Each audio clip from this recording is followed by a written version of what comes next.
जाकी रही भावना जैसी प्रभु मूरत, देखी तिन तैसी। राधे राधे, जय श्री कृष्ण। तो लड्डू गोपाल जी भगवान के बाल स्वरूप हैं। लड्डू गोपाल जी का घर में विराजमान होना बहुत ही शुभकारी है, पर इनकी सेवा भी सरल नहीं है। आज जानेंगे भगवान के बाल स्वरूप की सेवा आराधना की विधि। लड्डू गोपाल जी कितना प्यारा, कितना नटखट नाम लगता है ना, कि सुनते ही मुख पर मुस्कान आ जाए। यह तो वह रहस्य है जिसके कारण भगवान श्री कृष्ण के भक्त उनके बाल स्वरूप लड्डू गोपाल को अपने घर में विराजमान करते हैं।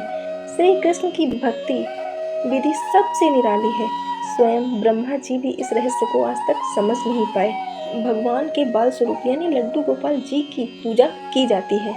लड्डू गोपाल जी की पूजा संतान सुख, संतान के उत्तम भविष्य, घर में सुख शांति धन धान्य की कामना से की जाती है।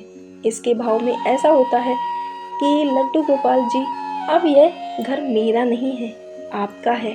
आप ही इसके स्वामी हैं, इसके रक्षक, सब कुछ आप ही हैं। जो होगा वह सब आपके आशीर्वाद से होगा, जो प्राप्त होगा वह आपका प्रसाद होगा। मैं अपने कर्म वैसे रखूंगी जो कर्म शास्त्र सम्मत है। इसके आगे सब आपके हाथ में है प्रभु, आप ही पालनहार, आप ही खेवनहार। लड्डू गोपाल जी की सेवा भक्ति बड़े नियम से होती है, बिल्कुल एक असहाय शिशु की तरह। संसार को चलाने वाले की सेवा एक असहाय शिशु की तरह करने के पीछे का भाव समझिए। गोपाल जी चाहते हैं हमारे अंदर सेवा का भाव ऐसा हो, अपने तो अपने द्वार तक पहुंच गए, किसी अपरिचित को भी प्रेम भाव से रखेंगे, उसकी सेवा अवभगत करेंगे, उसे अनजाने में भी कष्ट ना हो ऐसा प्रयास करेंगे। यदि ऐसा कर लेते हैं तो फिर आप अपनी और अपने परिजनों और अपने घर संसार की ओर से बेफिक्र रहिए। आपके लिए लड्डू गोपाल तैनात है ना। यदि सिर्फ उनकी चारों पहर की सेवा करते हैं लेकिन भाव नहीं आया तो फिर समझिए कि आपके घर में अपना मन बहलाने के लिए एक खेल का सामान भर लिया है। बस इसके आगे और कुछ भी नहीं। भाव का नाम ही भगवान है। मन चंगा तो कठौती में गंगा।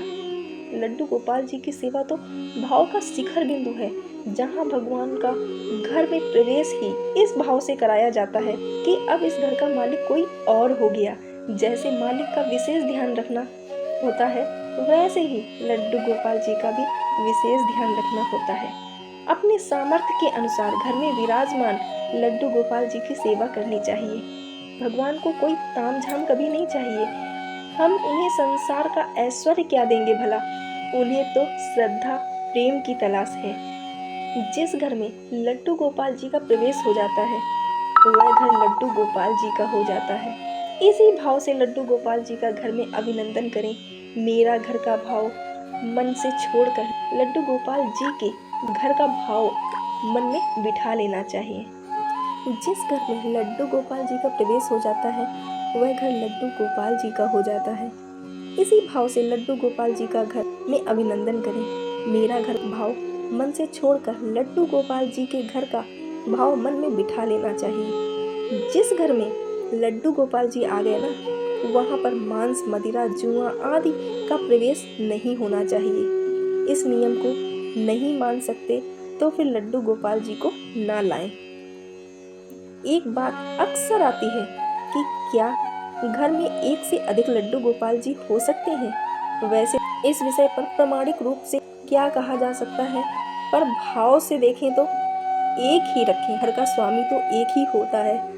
वैसे घर में एक से अधिक बच्चे होते हैं, इसलिए एक से अधिक लड्डू गोपाल जी का विराजमान होना कोई अनुचित नहीं है।